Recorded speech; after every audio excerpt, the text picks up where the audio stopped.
के बारे में। देखिए महात्मा बुद्ध कैसे बने?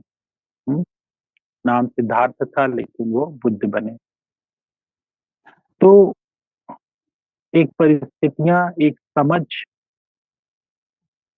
एक तपस्या ने उनको बुद्ध बना दिया। सिद्धार्थ से वो बुद्ध बने। संसार की वास्तविकता से रूबरू हुए, उस समय उनको वो अंदर से हिल गए और उन्होंने कहा अच्छा ऐसा अगर है तो हम तो बहुत ही दूर हैं इस चीज से। तो मन की शांति के लिए फिर उन्होंने अपना सब महल इत्यादि छोड़कर तपस्या की खोज में गए। लेकिन हम आज उनके बारे में कुछ ऐसी चीजें बताएंगे, शायद ही आपने सुनी होंगी। जब महात्मा बुद्ध तपस्या के लिए गए तो 7 साल उन्होंने किसी गुरु के सानिध्य में उनको बताया गया कि बिना अन्न के 7 साल उन्होंने अपना जीवन जिया। देखिए मन की जब शांति प्राप्त करनी होती है तो व्यक्ति कितनी बड़ी से बड़ी तपस्या करने को तैयार होता है। और यही कारण था कि 7 साल उन्होंने बिना अन्न खाए तपस्या किया। लेकिन 7 साल के बाद आप समझ सकते हैं जब अन्न नहीं खाएगा कोई व्यक्ति तो उनका भौतिक शरीर बहुत ही जीर्ण शीर्ण हो गया था। आप तब तक मेरी आवाज पहुंच रही है? Please raise your hand so that I would be very confirm about it. Okay, ठीक है। उनका भौतिक शरीर जीर्ण शीर्ण हो गया। सामने एक नदी बह रही थी, वैतरणी नदी। और वो देख करके उन्होंने अपने आप को बहुत ही कमजोर महसूस किया। और तब उनके दिमाग में बात पौंधी और उन्होंने कहा कि जब हम एक छोटी सी नदी को नहीं पार कर सकते हैं इतनी तपस्या करने के बाद, तब हम संसार भवसागर कैसे पार करेंगे? उनके मन में ये प्रश्न उठा। और उसके बाद उन्होंने अपने आप को उस नदी के हवाले छोड़ दिया क्योंकि उनको क्रॉस करनी थी। उनका शरीर बहता हुआ दूसरे किनारे पर अपने आप लग गया।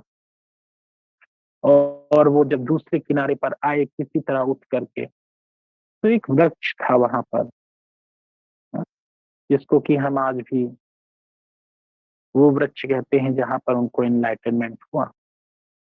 और उस धीरे धीरे वो किनारे से, नदी के किनारे से आकर उस वृक्ष के नीचे बैठ गया और बिल्कुल मन को शांत करते हुए आंख बंद कर करके वहां पर बैठे।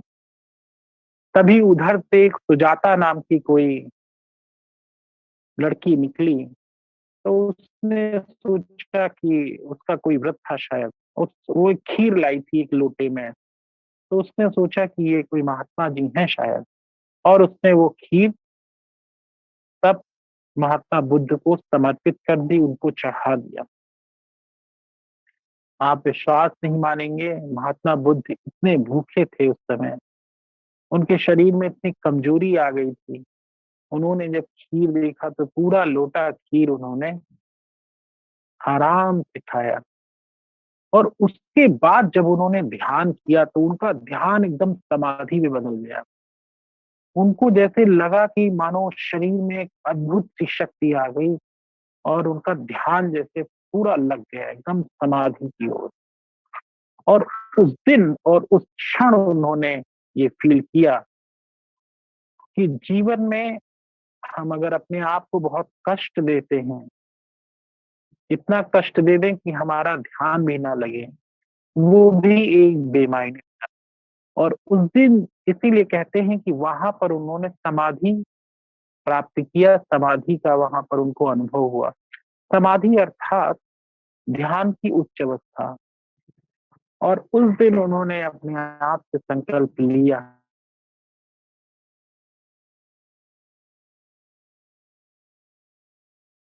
और उस दिन उनको एक ज्ञान प्राप्त हुआ, अपने आप को वो एनलाइटनमेंट जिसको कि कहते हैं, अपने आप को उन्होंने एनलाइटमेंट घोषित किया और उन्होंने यही ज्ञान समस्त संसार की ओर प्रेषित करने का संकल्प लिया और उस दिन के बाद उनका जीवन बदल गया। तो आप सबने भी समझा होगा कि महात्मा बुद्ध की इस घटना से हम सबको क्या प्रेरणा मिलती। कभी कभी हम सब अपने आप को बहुत अधिक कष्ट देने लगते हैं, बहुत अधिक निराश हो जाते हैं, बहुत अधिक हताश हो जाते हैं, जो कुछ भी कोई बताता है हम करने लगते हैं। लेकिन देखिए, महात्मा बुद्ध ने एक संदेश दिया कि बहुत अधिक अपने शरीर को हम कष्ट ना दें। और उस दिन उनके मन में ये भी आया, उन्होंने ये भी ज्ञान किया कि हम जहां पर हैं, जैसे कि घर गृहस्थ में हैं हम, तो वहां भी हम साधना कर सकते हैं। इसलिए मैं आप सबको बार बार कहता हूँ और ये बात जो है सामने आती है कि हम जहां पर भी हैं वहां पर ही अपने ध्यान को और गहन करने का प्रयास करें।